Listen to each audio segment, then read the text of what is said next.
বর্ণনা করতে গিয়ে আল্লাহ রাব্বুল আলামিন বলেছেন ওয়া ইবাদুর রাহমানিল্লাযীনা ইয়ামশুনা আলাল আরদি হাওনা। রহমানের বান্দা হলো তারা যারা জমিনের উপরে চলাফেরা করার সময় বিনয়ের সাথে চলাফেরা করে, তারা হচ্ছে রহমানের বান্দা। কার বান্দা? রহমানের বান্দা। আদর করে আল্লাহ বলছেন বান্দা, গোলাম।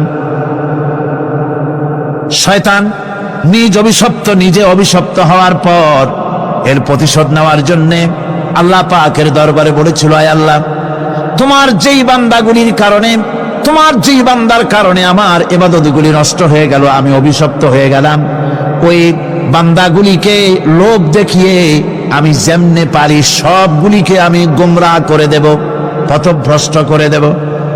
আল্লাহ পাকের জবাবে বললেন, ইন্না ইবাদি লাইসা লাকা আলাইহিম সুলতান ইল্লা মান ইত্তাবাকা মিনাল গাওয়িন।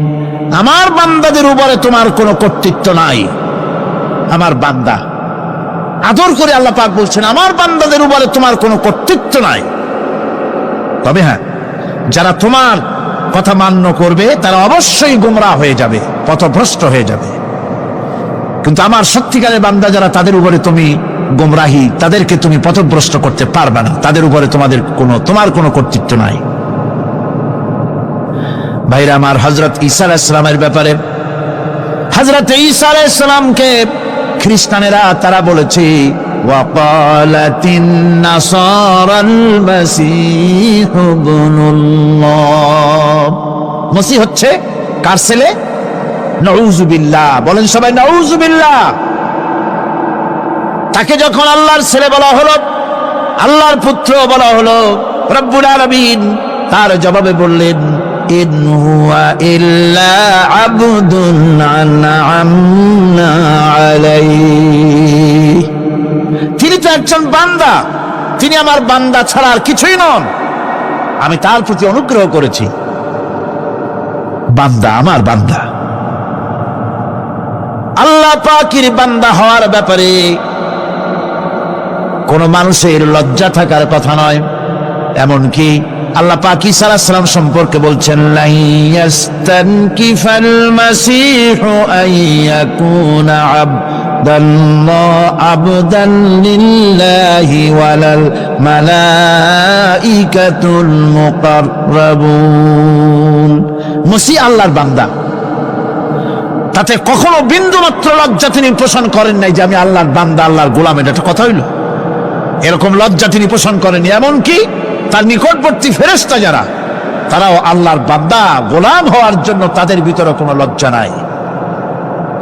যারা নাকি আল্লাহর গোলাম, এই ব্যাপারে যাদের মধ্যে লজ্জার সৃষ্টি হয়, আল্লাহর গোলাম এটা কেমন কথা, বান্দা হওয়াটা কেমন কথা, যারা গোলামীকে অস্বীকার করে তাদের সম্পর্কে আল্লাহ পাক বলছেন, ওয়া মাইয়াস্তানকিফ আন ইবাদাতিহি ওয়া ইস্তাকবির ফাসায়াহশুরুহুম ইলাইহি জামিআ। কেউ যদি আল্লাহর বন্দেগী করার ব্যাপারে লজ্জা পোষণ করে, যদি লজ্জার কারণ মনে করে, অহংকার করে, গৌরব করে, তাহলে তারা পালাবে কোথায়, যাবে কোথায়? আমি কিয়ামতের দিন সবগুলিকে এক জায়গায় করে ফেলবো। সুতরাং আল্লাহ পাকের গোলামিতে আল্লাহ যে বান্দা বলে যখন ডাকেন, লজ্জার কোনো কারণ নাই। অহংকার যে করবে সে নিজেকে ধ্বংস করবে। আল্লাহ পাক সব নবীদেরকে নিজের বান্দা বলেছেন। নবীরা কি? আল্লাহ পাকের বান্দা। হযরত ইউসুফ আলাইহিস সালাম সম্পর্কে আল্লাহ পাক বলছেন, কাযালিকা লিনাসরিফা আনহু আস-সুআ ওয়াল ফাহশা ইন্নাহু মিন ইবাদিনাল মুখলাসিন। এরূপই ঘটল যাতে আমি ইউসুফ আলাইহিস সালামকে, আমার বান্দা, তাকে আমি নির্লজ্জতা ইত্যাদি থেকে আমি রক্ষা করেছি। নিশ্চয়ই হযরত ইউসুফ ছিল আল্লাহ পাকের বান্দা, আল্লাহ পাকের আব্দ। রাসূল করিম সাল্লাল্লাহু আলাইহি ওয়াসাল্লাম তিনি হচ্ছেন সর্বশ্রেষ্ঠ আল্লাহর পয়গম্বর। তার থেকে শ্রেষ্ঠ নবী আর কি কেউ আছে? জোরে বলেন, আছে? তার থেকে মাহবুব, তার থেকে শ্রেষ্ঠ আল্লাহর কাছে আর কেউ নাই। সেই নবীকে আল্লাহ রাব্বুল আলামিন কোরআনে কারীমের ভিতরে তাকে আব বলেছেন। কি বলেছেন? অনেকগুলি আয়াত আছে যে আয়াতের ভিতরে আল্লাহ পাক তার নাম নেন নাই, নবী বলেন নাই, রাসূল বলেন নাই, শুধু বলেছেন আব। যেমন ফাআওহা ইলা আবদিহি মা আওহা, অতঃপর তার বান্দার নিকট যা ওহী করার ছিল তা তিনি করলেন। সেই বান্দাকে মুহাম্মদ সাল্লাল্লাহু আলাইহি ওয়াসাল্লাম। অন্য আয়াতে আল্লাহ পাক বলছেন وأنه لما قام عبد الله يدعوه كادوا يكونون عليه لبدا। আর এই আল্লাহর বান্দা যখন নামাজ পড়তে দাঁড়িয়ে গেল, আল্লাহকে ডাকার জন্য যখন দাঁড়ালো, তখন লোকেরা তার উপরে ঝাঁপিয়ে পড়লো, ঝাঁপিয়ে পড়ার জন্য প্রস্তুতি গ্রহণ করলো। এখানে আব বলা হয়েছে কাকে? মুহাম্মদ সাল্লাল্লাহু আলাইহি সাল্লামকে। এভাবে করে অন্য এক আয়াতে আল্লাহ পাক তার হাবিবকে আব বলছেন, বান্দা বলতেছেন ইন কুনতুম ফি রাইবিন মিম্মা নাযালনা আলা আবদিনা, আমার বান্দার উপরে যে কিতাব নাজিল করেছি তাতে যদি তোমাদের কোনো সন্দেহ হয়। এই যে আমার বান্দার উপরে, ওই বান্দাকে বলেন সবাই? মুহাম্মদ রাসূলুল্লাহ সাল্লাল্লাহু আলাইহি ওয়াসাল্লাম। অন্য আয়াতে বলা হচ্ছে তাবারাকাল্লাযী নাযালাল ফুরকানা আলা আবদিহি লিয়াকুনা লিল আলামিনা নাযীরা। অতীব বরকতপূর্ণ সেই মহান সত্তা যিনি তার বান্দার উপরে ফুরকান নাজিল করেছেন। কে সেই বান্দা? মুহাম্মদ সাল্লাল্লাহু আলাইহি ওয়াসাল্লাম। মেরাজের ঘটনা বলতে গিয়ে আল্লাহ রাব্বুল আলামিন বলতেছেন সুবহানাল্লাযী আসরা বিআবদিহি লাইলাম মিনাল মাসজিদিল হারামি ইলাল মাসজিদিল আকসা। পবিত্র সেই মহান সত্তা যিনি তার বান্দাকে ইসরা করিয়েছেন। কে সেই বান্দা? মুহাম্মদ রাসূলুল্লাহ সাল্লাল্লাহু আলাইহি ওয়াসাল্লাম। সুতরাং আবদিয়াত, ইবাদত, গোলামি, এটা হচ্ছে মানুষের জীবনের সবচেয়ে বড় মর্যাদাকর খেতাব আল্লাহর পক্ষ থেকে আল্লাহর বান্দা হওয়া। গোলামি পরিপূর্ণরূপে হবে কেবলমাত্র আল্লাহ পাকের। এই গোলামির জন্যই আল্লাহ পাক আমাদেরকে সৃষ্টি করেছেন, অন্য কোনো কাজে আমাদেরকে সৃষ্টি করেন নাই। সেই জন্য আমাদেরকে গোলামি করতে হবে, আনুগত্য করতে হবে কেবলমাত্র কার বলুন তো? এই গোলামি যদি সঠিকভাবে করি, যদি বান্দারা যারা আল্লাহ পাকের বান্দা বলে, গোলাম বলে নিজেদেরকে দাবি করে, যদি সঠিকভাবে ইবাদতটা করা যায়, তাহলে আল্লাহ তাদের জন্য কি ওয়াদা করেছেন শুনুন। দুনিয়ায় তাদেরকে আল্লাহ পুরস্কার দেবেন, আখিরাতেও দেবেন। এটা বন্ধ করুন। দুনিয়া এবং আখিরাতে আল্লাহ পুরস্কার দেবেন। সে পুরস্কারটা কি? দুনিয়ার পুরস্কারটা আগে শোনেন। আল্লাহ পাক বলেন যারা আমার ইবাদত করবে তাদের ব্যাপারে আমার ওয়াদা শোনো। ওয়াদাল্লাহুল্লাযীনা আমানু ওয়া আমিলুস সালিহাতি লায়াস্তাখলিফান্নাহুম ফিল আরদি কামাস্তাখলাফাল্লাযীনা মিন ক্বাবলিহিম। তোমাদের মধ্যে যারা ঈমান এনেছে এবং সৎ কাজ করেছে, আল্লাহ রাব্বুল আলামিন তাদের ব্যাপারে আল্লাহর ওয়াদা হচ্ছে, আল্লাহর প্রতিজ্ঞা হচ্ছে, আল্লাহ ওয়াদা করতেছেন তাদেরকে জমিনের উপরে প্রতিষ্ঠিত করবেন। যেমন করে তোমাদের পূর্বপুরুষদেরকে প্রতিষ্ঠিত করা হয়েছিল, ওইভাবে তোমাদেরকে প্রতিষ্ঠিত করা হবে। সুবহানাল্লাহ। প্রতিষ্ঠিত করা হবে মানে রাষ্ট্র ক্ষমতা দেওয়া হবে। কি দেওয়া হবে? যদি গোলাম হও। যদি কি হও? গোলাম। আল্লাহ পাক বলছেন শুধু তাই নয়, আমি আমার দিনকে যারা প্রতিষ্ঠা করবে, আমার গোলামেরা যদি, আমার বান্দারা সঠিকভাবে যদি আমার গোলামি করে, ঈমান আনে, আমলে সালেহ করে, নেক কাজ করে, আমি তাদেরকে রাষ্ট্র প্রতিষ্ঠার সুযোগ করে দেব। আর তাদের জন্য ভীতির পরিবর্তে, সন্ত্রাসের পরিবর্তে শান্তি কায়েম করে দেব। সুবহানাল্লাহ। وَلَيُمَكِّنَنَّ لَهُمْ دِينَهُمُ الَّذِي ارْتَضَىٰ لَهُمْ وَلَيُبَدِّلَنَّهُم مِّنْ خَوْفِهِمْ أَمْنًا। তাদের দিনকে তারা নিজেদের জন্য যা পছন্দ করেছে অবশ্যই তিনি তা কায়েম করে দিবেন এবং সন্ত্রাস আর ভীতির পরিবর্তে আল্লাহ নিরাপত্তা দান করবেন। জোরে কোন সুবহানাল্লাহ। সন্ত্রাস বন্ধ হবে, চুরি ডাকাতি জেনা ব্যভিচার সব বন্ধ হয়ে যাবে। তোমরা ক্ষমতায় থাকবে, তোমরা ডমিনেটেড হবে না, তোমরা ডমিনেট করবে, গোটা পৃথিবীকে শাসন করবে, শাসিত তোমরা হবে না। আর ভীতির পরিবর্তে নিরাপত্তা তোমরা লাভ করবে। কি করলে? ইয়াবুদুনানি লা ইউশরিকুনা বি শাইআ। সুতরাং তারা যেন আমার ইবাদত করে এবং আমার সঙ্গে যেন কাউকে শরীক না করে। আল্লাহ বলছেন তোমরা যদি আমার সাথে শরীক না করো, ইবাদতের মধ্যে কাউকে যদি শরীক স্থাপন না করো, আর যদি তোমরা আমার ইবাদতটা সলিড ভাবে আমার জন্যই করো, তাহলে রাষ্ট্র ক্ষমতা তোমাদের হাতে আসবে, সন্ত্রাস নির্মূল হবে, শান্তি প্রতিষ্ঠিত হবে। এই হচ্ছে দুনিয়ার পুরস্কার। এটা কিসের পুরস্কার?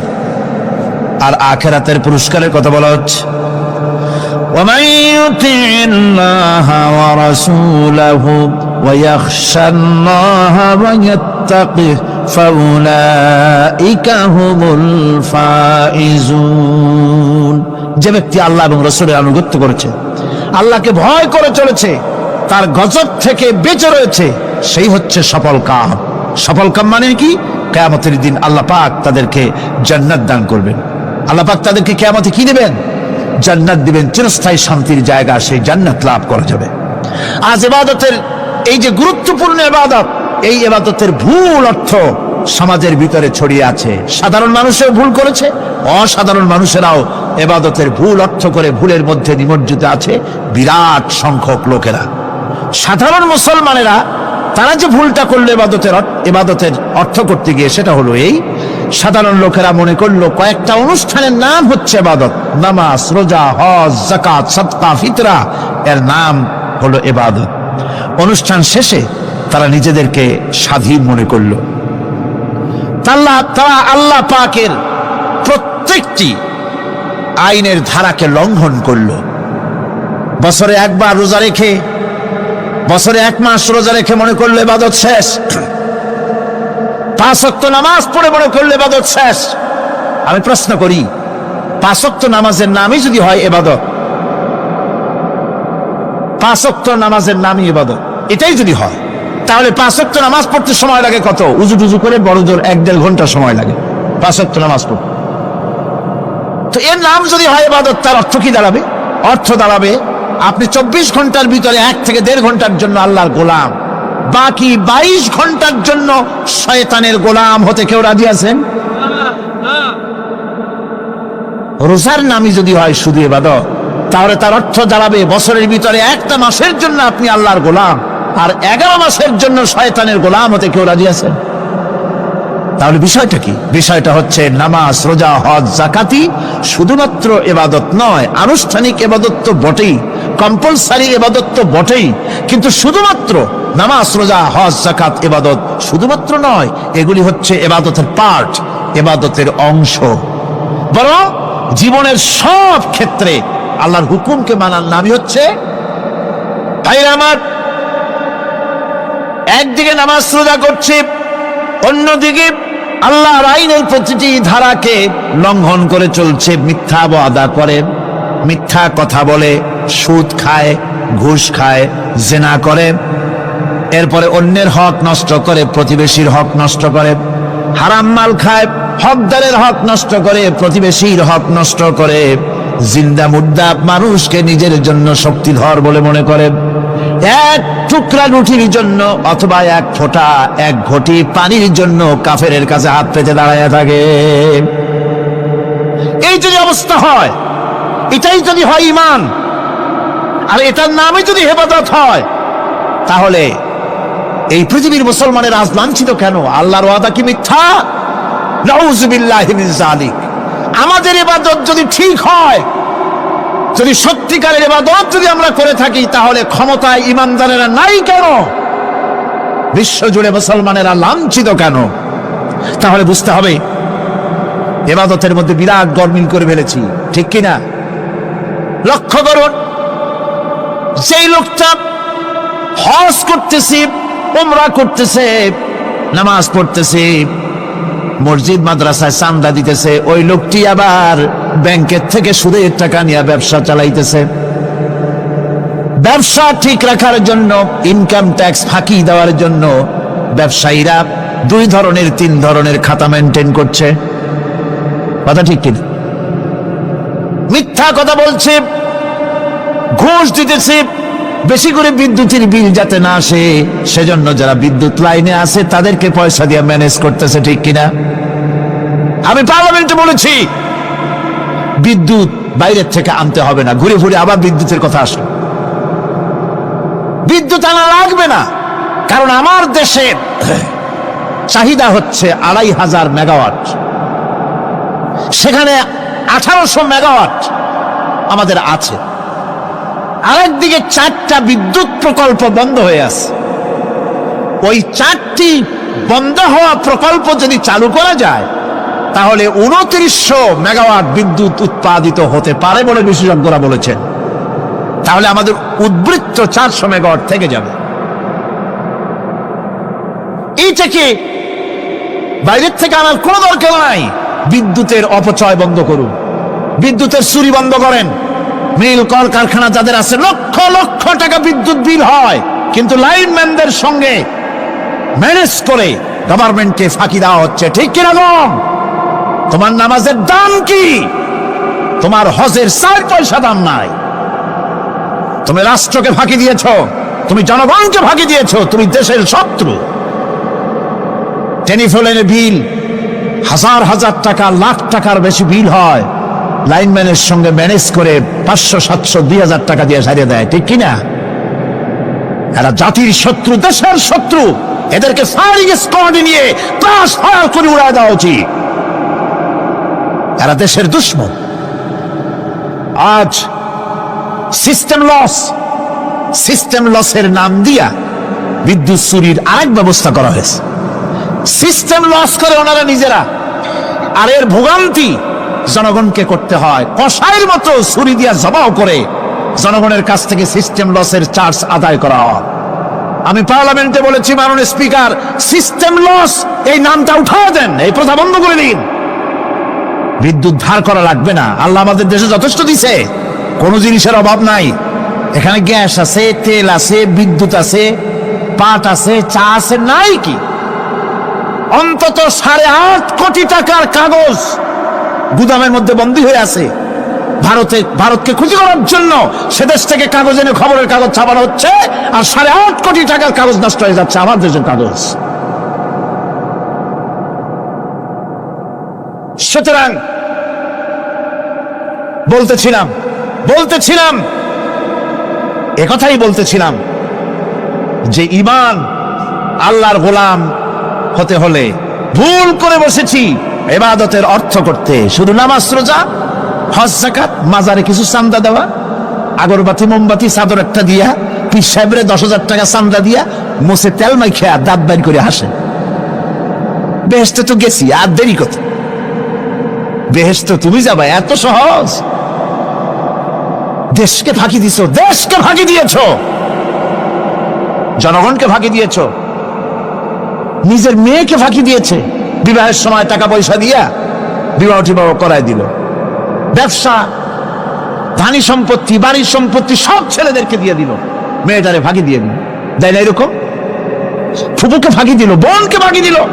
এরপরে মোনাজাত করে সবে বরাতে, আল্লাহ আমারে বেহেশত দিও। ফেরেশতারা কয়, মর তুই আগে, বেহেশত তোরে কেমনে দেয় ভালো করে দেখাই দেব। বেটা তুই যাবি বেহেশতে? এত সোজা? ওটা মামু বাড়ির বারান্দা নাকি? এত সহজ নয়। সুতরাং সাধারণ মানুষ মারাত্মক ভুল করেছে এখানে। নামাজ, রোজা, হজ, যাকাত ইবাদত, আর কিছু কি ইবাদত মনে করে নাই? আপনার চাকরি আপনার ইবাদত, চাকরিতে ফাঁকি দেওয়া যাবে না। আপনি সুস্থ মানুষ, মেডিকেল লিভ নিয়ে ওয়াজ মাহফিল অথবা কোনো ইজতেমায় যাওয়া যাবে না, কোনো চেল্লা দিতে যাওয়া যাবে না। মেডিকেল লিভ নিয়ে আপনি সুস্থ মানুষ, কেন আপনি মেডিকেল লিভ নিচ্ছেন? আপনি ফাঁকি দিতে পারবেন না। সরকারি চাকরি করেন, মিল কল কারখানায় চাকরি করেন, ফরজ নামাজ পড়েছেন ভালো কথা, সুন্নাত পড়েছেন ভালো কথা, নফল পড়বেন না। জোহরের নফল পড়া বাদ দিন, যদি আপনি চাকরিজীবী হন, চাকরি করেন, ওটাই ইবাদত। এর নাম ইসলাম, এর নাম ইসলাম। গভর্নমেন্ট যে বেতন দেয় সেই বেতনের উপরে সন্তুষ্ট থাকুন, ঘুষ খাইয়েন না। যদি বেশি বেতন লাগে গভর্নমেন্টের কাছে দাবি জানান যে আমাদের বেতন বাড়ায় দাও। ঘুষ খাবেন কেন? হারাম। জোরে কোন এটা কি? এই ঘুষের টাকা মাজারে দিয়া, পীরেরে দিয়া আল্লাহরে খুশি করবেন, এত সহজ না, এত সহজ না। মা খালাকতুল জিন্না ওয়াল ইনসা ইল্লা লিয়াবুদুন। মানুষ আর জিন জাতিকে আমি সৃষ্টি করেছি আমার গোলামির জন্য। কার গোলামি? ওই গোলামির পূর্ণাঙ্গ নমুনা যদি জানতে চাই, পূর্ণাঙ্গ নমুনা দৃষ্টান্ত লাগবে। কাকে অনুসরণ করব? পূর্ণাঙ্গ ইবাদতের আল্লাহর গোলামির পূর্ণাঙ্গ নমুনার জন্য কোরআনে কারিমে দৃষ্টান্ত সেট করা হয়েছে।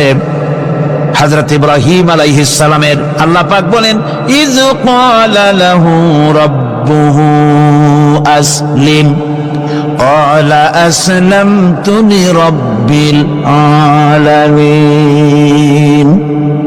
তার অবস্থা এই ছিল। কার?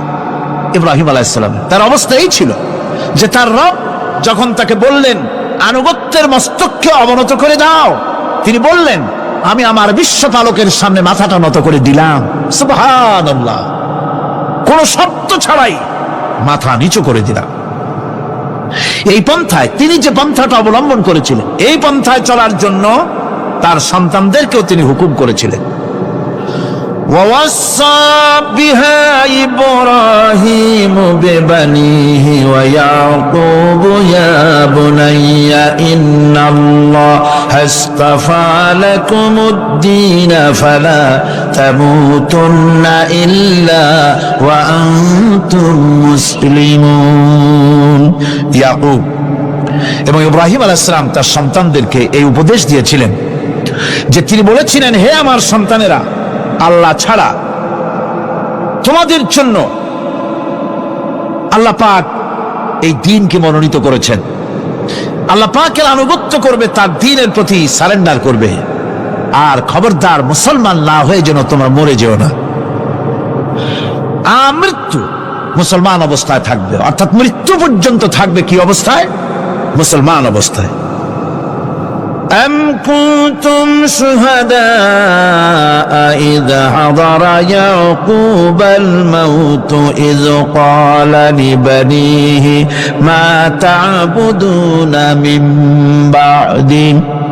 ইয়াকুব আলাইহিস সালাম তার মৃত্যুর সময় জিজ্ঞেস করেছিলেন, ও আমার সন্তানেরা, আমার মৃত্যুর পরে তোমরা কার ইবাদত করবে, কার গোলামি করবে?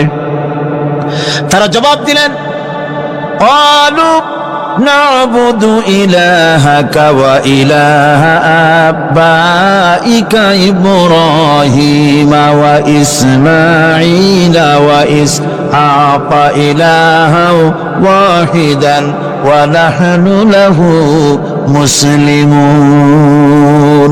নিঃসন্দেহে আমরা ইবাদত করব, গোলামি করব আপনার রবের, আপনার পিতার রবের, এবং আল্লাহর ইবাদত করব।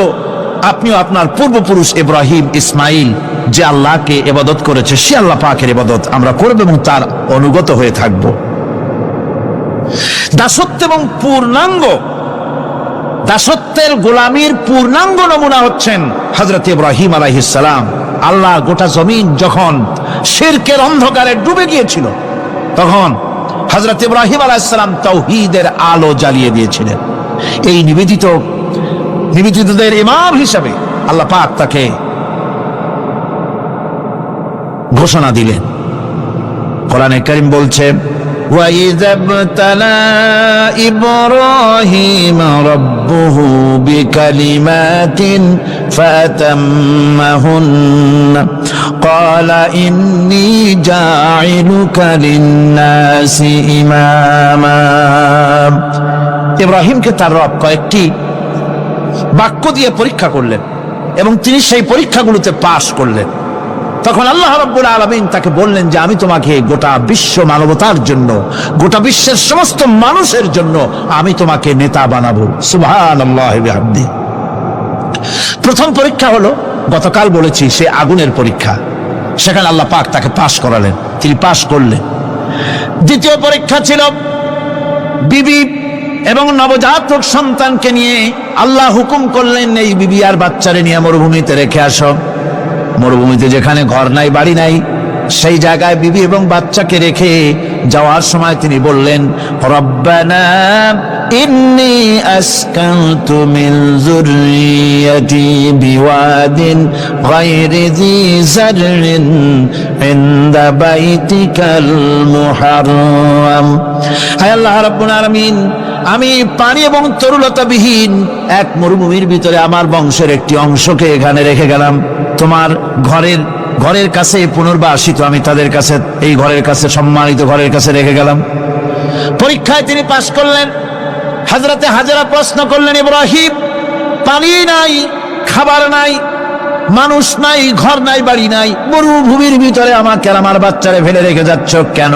কোনো জবাব নাই। 2 বার 3 বার প্রশ্ন করলেন। এরপরে তিনি আবার প্রশ্ন করলেন, বললেন, ইব্রাহিম, এটা কি আল্লাহর হুকুম নাকি? হযরত ইব্রাহিম আলাইহিস সালাম নিজের কলিজার টুকরা সন্তান আর বিবিকে রেখে যেতেছেন ভারাক্রান্ত মন নিয়ে।